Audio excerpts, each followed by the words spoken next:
Boa noite, estamos com mais um programa Liberdade de Expressão. Lembrando que esse programa é apresentado por esta pessoa que vos fala, Rafael Guazelli, dirigido por Cláudio Campos, e a Multimídia e Som, comandada por Rafael Ledrix. E tem o apoio da Direct Wi-Fi, que é a internet mais rápida e segura da região. Se quiser contratar o serviço da Direct Wi-Fi, entre em contato no 3677-1766. Hoje a nossa entrevistada é a cientista política da Universidade Federal do Paraná, Caroline Matos Roeder. Ela tem mestrado pela Universidade Federal do Paraná e está fazendo agora o doutorado. Boa noite, Caroline. Boa noite, Rafael, tudo bem? Agradeço o convite. É um prazer estar aqui com vocês essa noite. Caroline, é um assunto que eu não posso deixar de perguntar para você. É a situação do impeachment. A gente teve o afastamento definitivo da presidenta, ex-presidente Dilma, e agora o Temer assumiu definitivamente como presidente. Qual que é a sua visão aí, seja pela perspectiva futura, seja também pela questão do processo democrático? Alguns defendem que foi um golpe, outros defendem que não. Do ponto de vista jurídico, alguns falam que não teve pedalada, outros falam que teve. Uma questão muito polêmica. Qual que é a sua visão aí nesse contexto geral e se isso é saudável ou não para o país? Bem, claro, o impeachment é um instrumento da democracia, é um instrumento do nosso regime democrático para empichar, para tirar presidentes do poder, né? Só que, no entanto, nesse contexto que ocorreu com a presidenta Dilma, ficou muito claro que o impeachment não é um processo jurídico, porque não houve crime, logo a presidência não foi empichada por um processo de crime, enfim.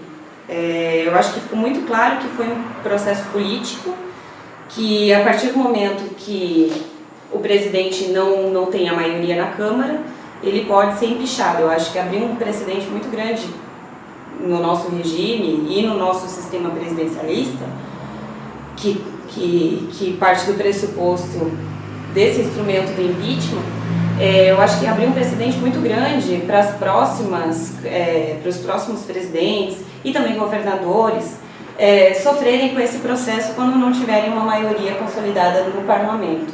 Eu acho que isso é um problema. Eu acho que, na medida que não há crime, não deveria haver impeachment.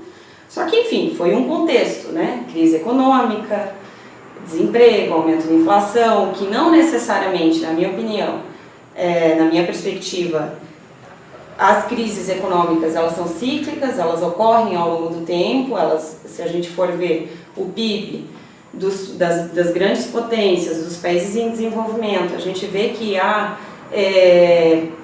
períodos de crise, elas oscilam mesmo, são não necessariamente fruto de uma decisão política do governante, né? Enfim, foi uma conjuntura que somou crise econômica, insatisfação popular. Então, desde 2013, com as jornadas de junho, abriu um flanco muito grande de insatisfação política mesmo dos representados, né? E também somada a essa minoria. Quando o PT perde a eleição da Câmara dos Deputados, da presidência da Câmara, ali teve a sentença mesmo que haveria um impeachment com o Cunha no poder e tudo mais. Então eu acho que é complicado, abrir um precedente para governantes e para o Poder Executivo Nacional mesmo, não ter governabilidade e ter um problema com a relação com o Legislativo quando não tem a maioria no Legislativo. Até porque, na realidade, o processo é político, né? Você pegar na Constituição Federal, sim. E na verdade até, no meu caso, até o próprio Temer já está sofrendo com isso, porque ele é reunião atrás de reunião, né? Ele vem fazendo de tudo para manter a base. E não lhe pareceu também que a Dilma faltou, ao passo que o Lula tinha um grande poder de articulação, ela não tinha nada, né? Tem várias formas de analisar, né? eu acho que essa questão da coordenação, a falta de coordenação do governo Dilma foi muito grande. Essa falta de coordenação, a falta de conseguir maioria na eleição da presidência da Câmara, quando o Cunha foi eleito e o PT perdeu a sua candidatura, que era esqueci o nome agora, enfim. Dali até o processo de impeachment, o PT não conseguiu angariar um voto. Então, isso fica muito claro também, né? Essa falta de coordenação, que no Lula era muito fácil, né? O Lula conseguia coordenar ele conseguiu a base. atravessar a crise do mensalão. Isso, né? E é um problema do que a gente chama na ciência política do nosso presidencialismo de coalizão, que é um presidencialismo à moda brasileira, que com 25 partidos na Câmara dos Deputados, né? A gente precisa coordenar, o Executivo precisa coordenar uma Câmara dos Deputados com 25 partidos, então é muito difícil. E, claro, no Lula, no FHC, não eram tantos partidos para você coordenar essa base, essa coalizão, né? Com Dilma aumentou, Dilma 2 já começou, na verdade, com esse problema de coordenação. Então, são vários fatores que levaram ao impeachment, né? Eu acredito que esse problema de coordenação também foi um deles. E, na segunda parte da pergunta, o que você acha que vai ser esse governo Temer aí? Honestamente, eu não sei se consegue terminar, porque a reprovação é muito grande. A reprovação está batendo 90%, se a gente for ver as últimas pesquisas. Então, a base também, com essa coalizão que o Temer se encontra hoje, já teve problemas com o PSDB, e falta de representatividade também, né? Porque embora ele tenha sido eleito também como vice, as pessoas não o veem como presidente, então falta legitimidade mesmo da população. Então, enfim, estamos tendo manifestações todos os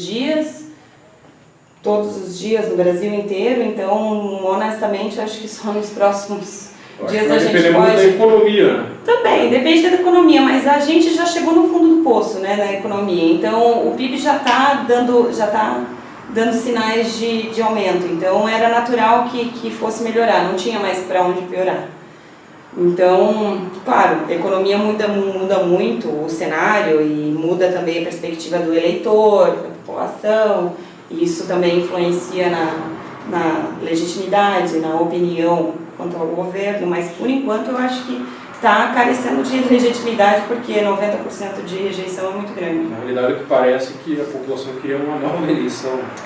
Pois é, mas é complicado, né? Você que é advogado, é inconstitucional, né? Sim, não tem como. Pois mas aí a gente também entra... Na verdade, ele tem que fazer um novo impeachment. Um novo impeachment. Ou então, se ela for caçada a chapa pelo TSE, mas é um processo demorado, né? Um processo judicial que demora. A gente vê os limites da nossa democracia, com todas as instituições muito fortes, na minha opinião, as nossas instituições estão funcionando muito bem, só que a gente acaba deixando muito claro nessas manifestações, nessa rejeição, nessa indignação da população também com a classe política, com tudo que aconteceu e tudo mais. Eu acho que fica muito claro também os limites da democracia, né? Até onde representa e até onde vai. O Leonardo mandou aqui para mim uma pergunta para você. Ele quer saber o seguinte, que você fale aqui sobre a posição da Associação Brasileira de Ciência Política sobre o impeachment, e teve um encontro da associação durante a aprovação do impeachment. Sim, no dia da aprovação foi o primeiro dia do nosso encontro da Associação Brasileira de Ciência Política, o maior encontro de ciência política do Brasil, né? Estávamos lá apresentando trabalhos e é muito interessante porque a gente vê tudo o que está acontecendo de novo e de pesquisa científica na área de ciência política, né, atualmente. E é muito claro, assim, na ciência política, duas perspectivas, grandes perspectivas.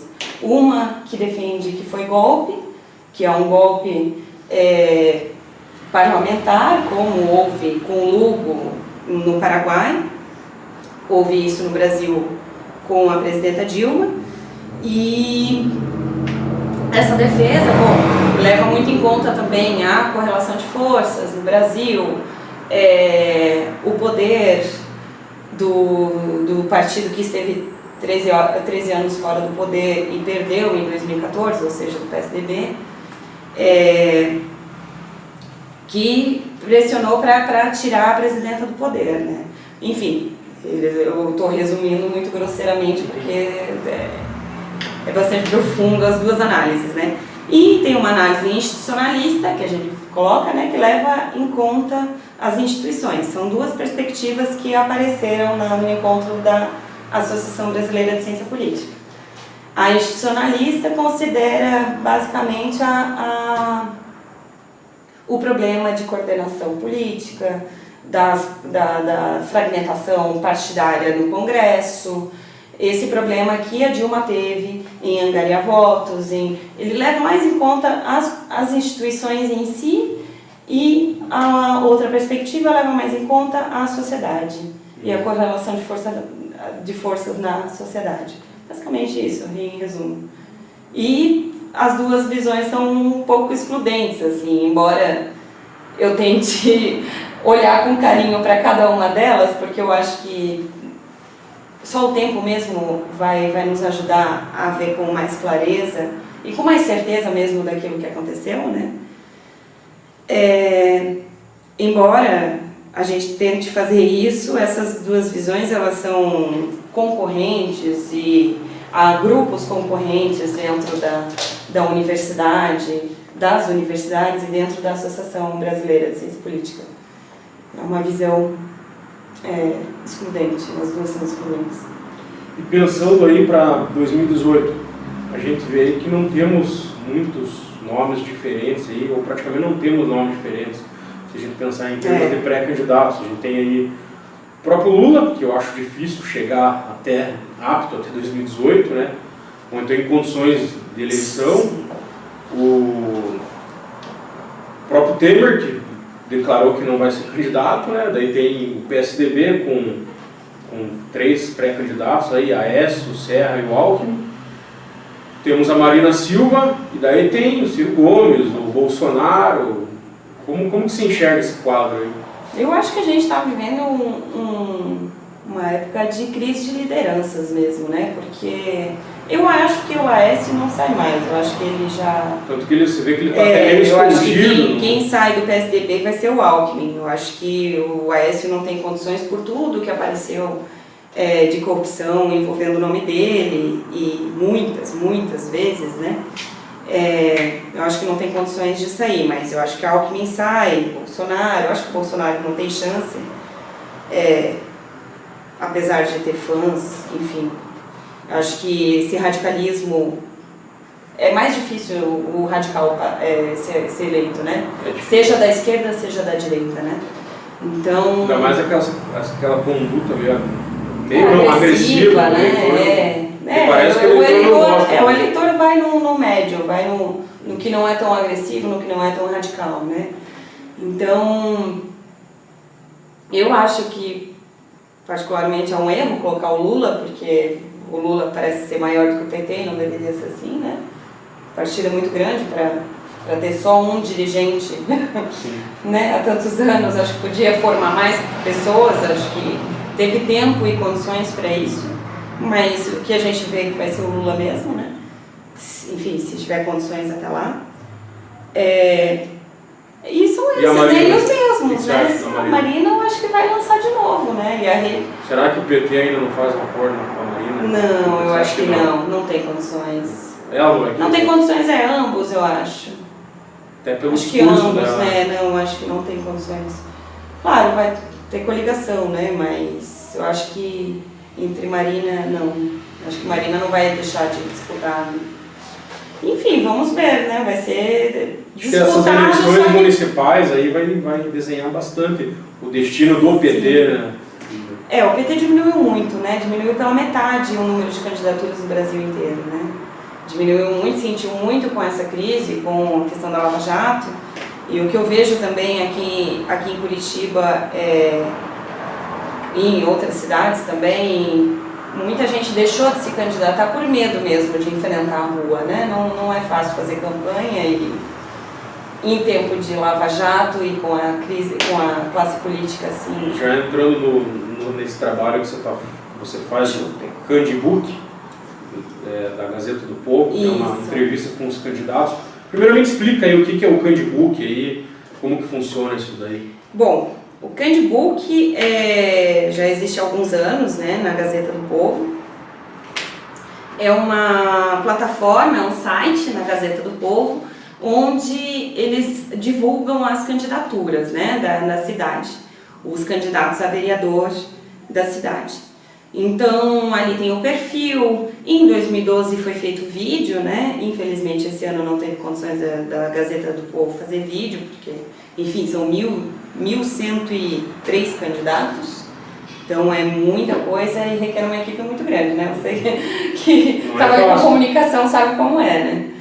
Então, e esse ano a gente fez diferente também. A gente não...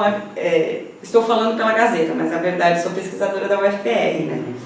Esse ano a gente fez uma parceria, o UFPR, do Núcleo de Pesquisa em Sociologia Política da UFPR, do qual eu faço parte, e também a gente tem lá o Observatório de Elites Políticas e Sociais do Brasil, onde a gente estuda as elites políticas, ou seja, quem manda na política, né? Quem manda nas sociedades. A gente fez uma parceria com a Gazeta do Povo, com a Uninter, a PUC, curso de Ciências Sociais da PUC, curso de Ciência Política da Uninter, para a gente editar esse Candibook, para nós, os pesquisadores, editarmos o Candibook esse ano. Então, a gente queria muito fazer uma pesquisa sobre candidatos a vereadores, só que a gente não tem recursos financeiros. Enfim, tempo de crise pior ainda, né? Então, nós fizemos uma parceria com a Gazeta do Povo e eles disponibilizaram um espaço, computador, telefone, estrutura para a gente poder trabalhar. E a gente, então, está na Gazeta do Povo tocando essa pesquisa com os candidatos. Eu estou coordenando, eu e a Flávia, que é outra coordenadora de campo, a gente está coordenando 35 pesquisadores. Então, são 35 voluntários, alunos de ciências sociais, alunos da ciência política, alunos das ciências sociais também da PUC, que estão trabalhando como voluntários desde o dia 15 de setembro, de agosto, aliás, 15 de agosto. E a gente está aplicando, então, um questionário, um survey, que a gente chama na pesquisa científica, né?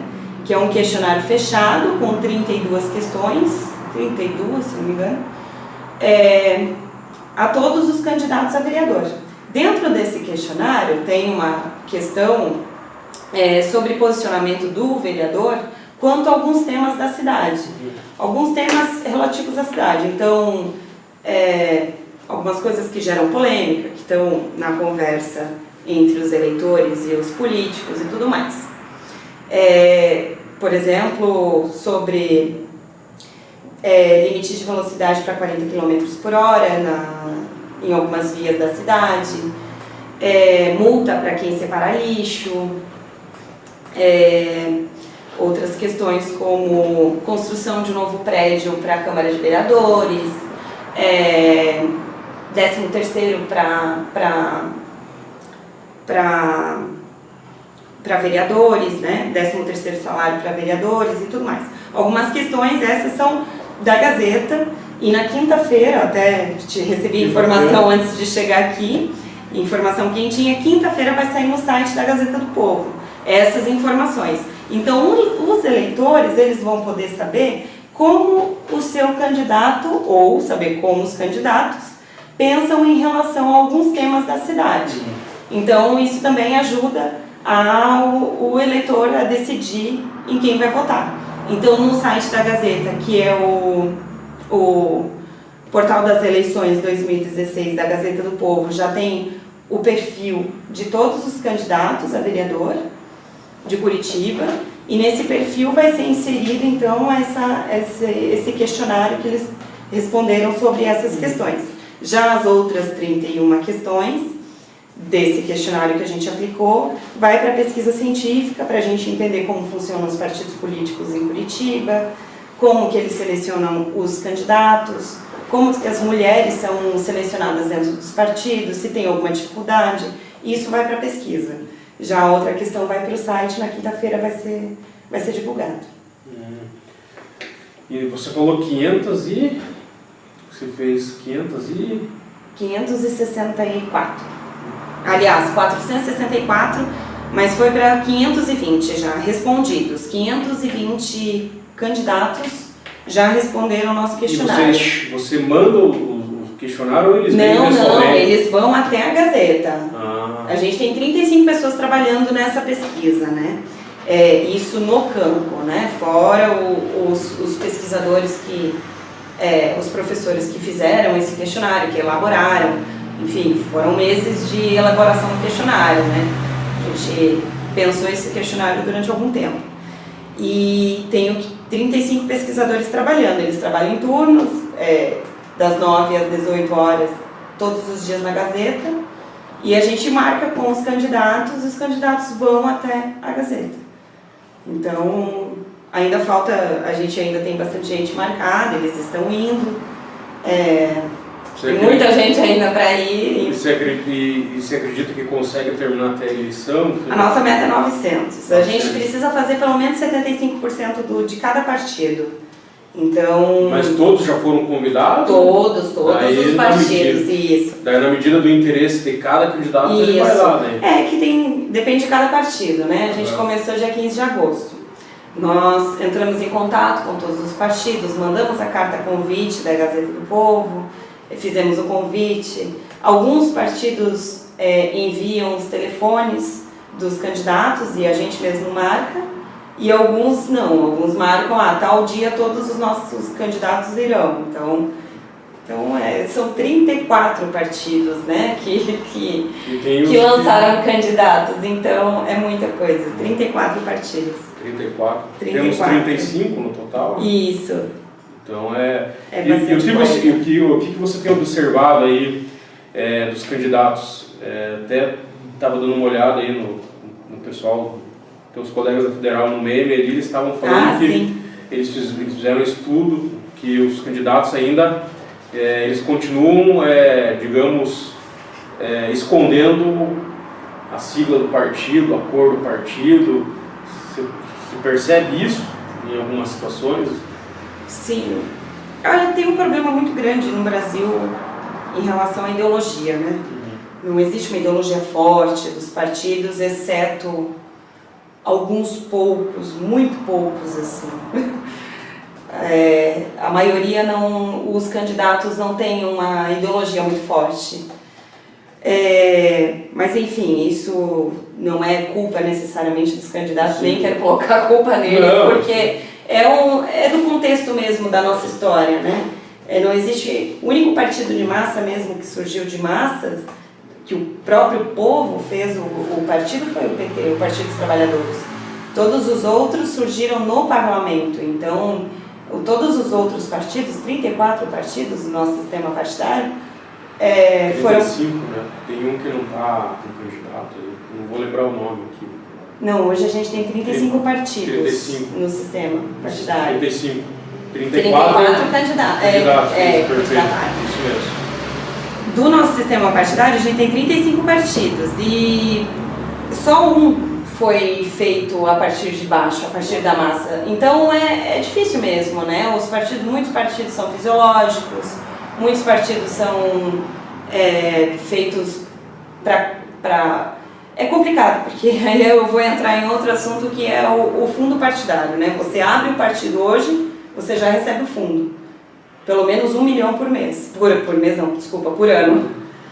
Então, é complicado. É um absurdo. Não deveria receber. Por isso que todo mundo briga para fazer partido novo. Pois é uma grande empresa, entendeu? Então, é difícil você cobrar essa ideologia, né? Mas depois eu continuo também falando a gente tem tempo ainda. Legal, vamos fazer um breve intervalo. Dentro de instantes estaremos de volta. Obrigada.